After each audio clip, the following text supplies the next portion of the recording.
Thank you very much for that warm welcome, and good morning, conference. Thank you, Paul. Well, we did it, didn't we? We did it. We've achieved what we set out to do. We have succeeded in getting ourselves out of this sclerotic, out-of-date European Union.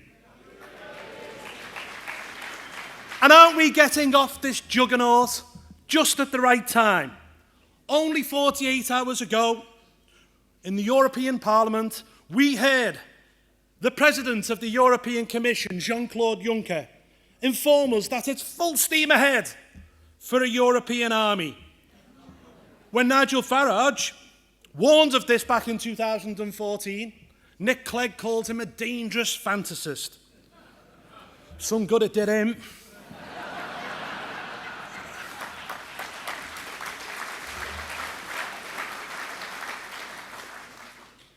As I was travelling back from Strasbourg the other day, I came across Nick Clegg on television promoting his new autobiography.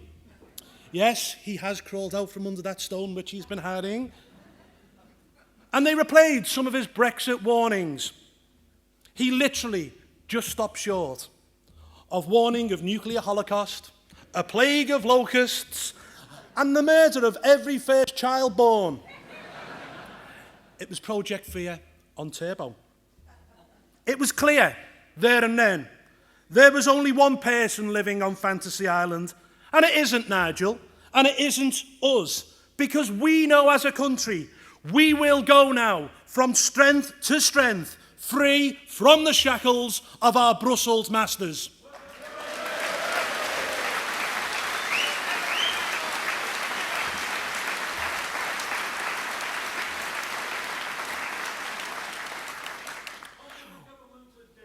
Absolutely.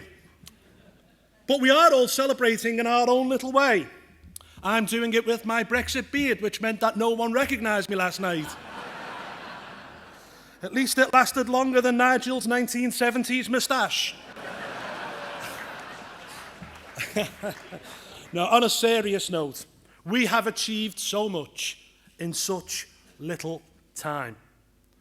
Undoubtedly, our greatest achievement has been this referendum. It would not have happened if it hadn't have been for UKIP.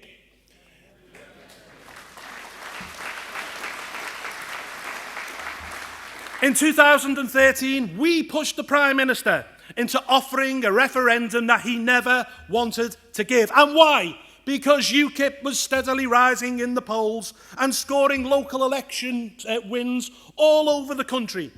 Mr. Cameron thought that he could shoot the UKIP fox by offering this referendum, but all he did was simply feed it. The membership began to rise rapidly. We began to speak to huge audiences across the country. Nigel set off in his purple taxi, the length and breadth of Britain. He literally spoke to thousands of people. I did 200 public meetings. In 2 years, UKIP began to catch on. We exploded into local government, and we now have 500 hard-working councillors right across the country.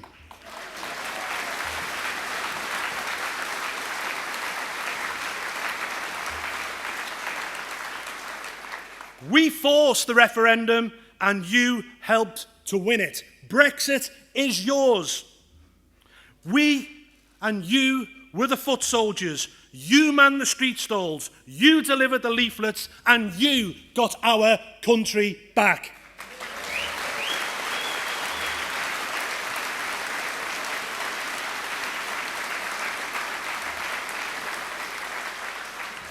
You have made us proud again. You will be thanked by the next generation for giving them the power to shape their own destinies. Do not underestimate what you have achieved. Brexit will shape the direction that this country will take in the first half of this century. And what direction do we want it to take? Well, we want to see a Britain that can stand proud in the world, free and independent, a Britain that makes its own laws and has the ability to protect its own borders.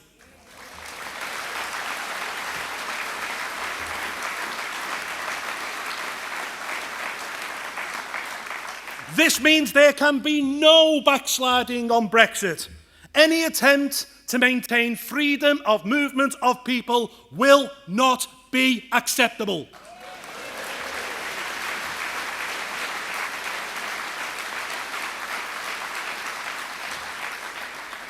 I want to see us have access to the single market, but not be part of it. I want a Britain that is friends with our European neighbours, but not bossed and dictated to. We want all of our laws to be made at Westminster by people we elect.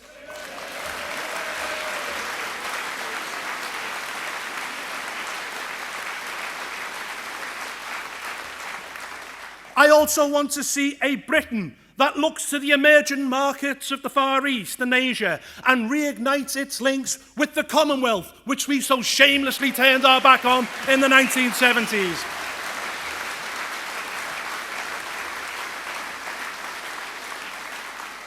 This can now all be achieved, and it's thanks to you. Give yourselves a round of applause.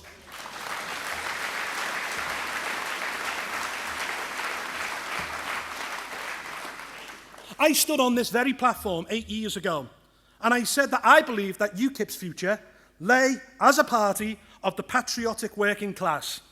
Very few people believed me at the time. But it is clear that this is UKIP's great opportunity, where in many of these working class communities, where the Labour Party has dominated for years, they are weak and dying. The Labour Party has lost touch with its working class roots. It is a Labour Party that is increasingly dominated by the views of the Islington dinner party, and a Labour Party that actually sneers at our own flag.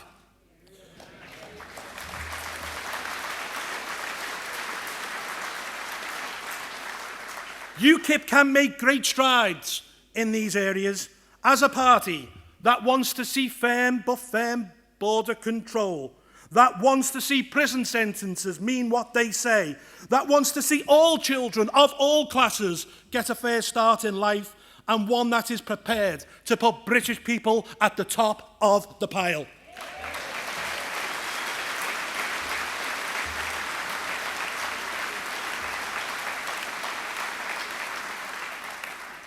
Now, let me talk about the future of the party and the new leader, whoever he or she may be.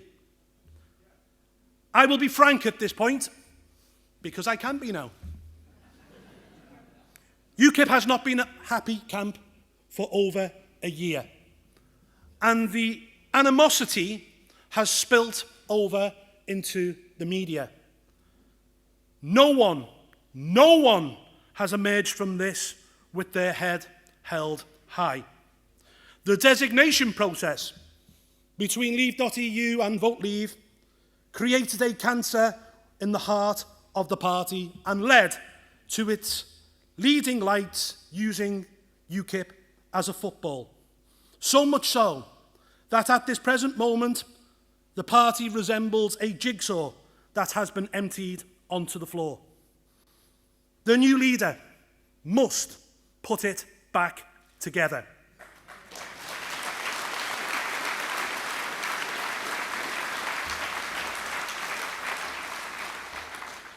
And this can only be done through talking to people, not issuing empty threats or pursuing internal navel-gazing schemes that will most likely amount to nothing.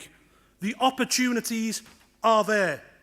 Today is a breakwater in the history of this party. It is a changing of the guard. Both Nigel and I are standing down from the stage. And standing down must mean standing down. The new leader will not benefit in any way, shape or form if any of us attempt to backseat drive. They must be their own person. They must stamp their own mark, and they must take control of every lever of the party. The new leader must be a unifier, not a divider. Seek compromise, bring people together, because as Winston Churchill once said, Giorgio is always preferable to war.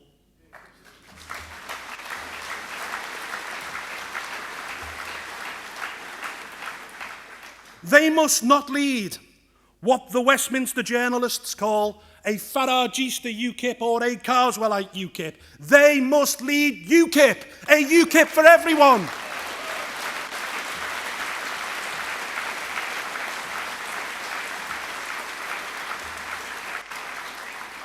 They must ensure that the party is a big tent where all talents are utilised and people are not marginalised for simply holding alternative viewpoints.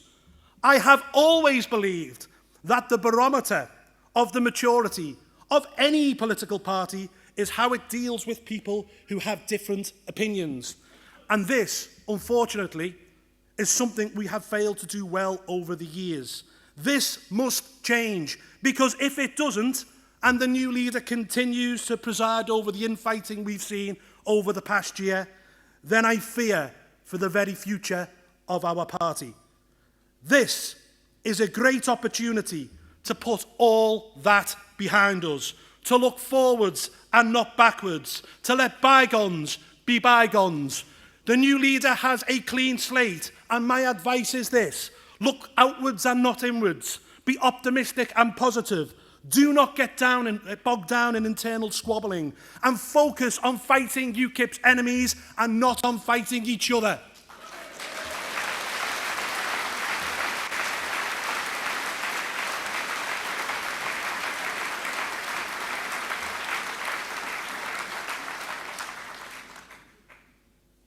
Of course, as Lord Stevens said, there will have to be some form of constitutional reform. I was the first person in the party back in 2010 to talk about the need of a party board, a political board. But I never envisaged for 1 second that this board would not have elected representation from the membership. Do not allow democracy within the party to be taken away. Do not allow the party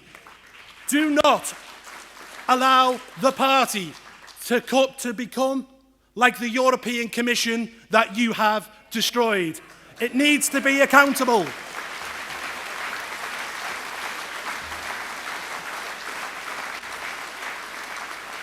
My advice is simply this: yes, let's have a political board for the party, but let's also have a national executive that is elected by the regions, a regionally elected NEC. 8 years ago, when I stood on this platform as your new party chairman, we were a party that was not registering in the opinion polls. Our membership was a mere third of what it is now. We were deemed so irrelevant that not one single national journalist actually turned up to cover the conference, which actually, seeing as I've been Michael Cricked outside, probably wasn't a bad thing. We have taken huge strides in that time, and I am as proud as Punch by what we have all achieved. In 2014, we became the first party since 1906 that wasn't the Labour Party or the Conservatives to go on and win a national election. We took 4 million votes at the general election. We got the people the EU referendum, and we have given this country the opportunity to put the great back into Great Britain.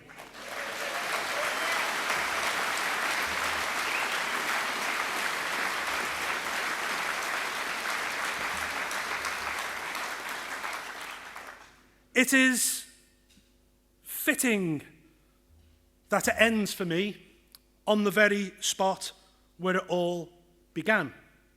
My colleagues, my friends, it has been a great honour and a pleasure to have been your party chairman and then your deputy leader for the past 8 years. I thank you all from the bottom of my heart for the support that you have given both me personally and the party in general.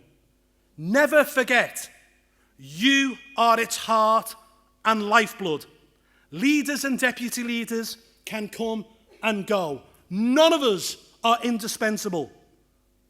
But you, the membership, without you, the party would be nothing. On that note, it is time to hand over to the next generation. They will take up the mantle. I wish whoever succeeds me as the deputy leader of UKIP all the best of luck. I thank you all and goodbye.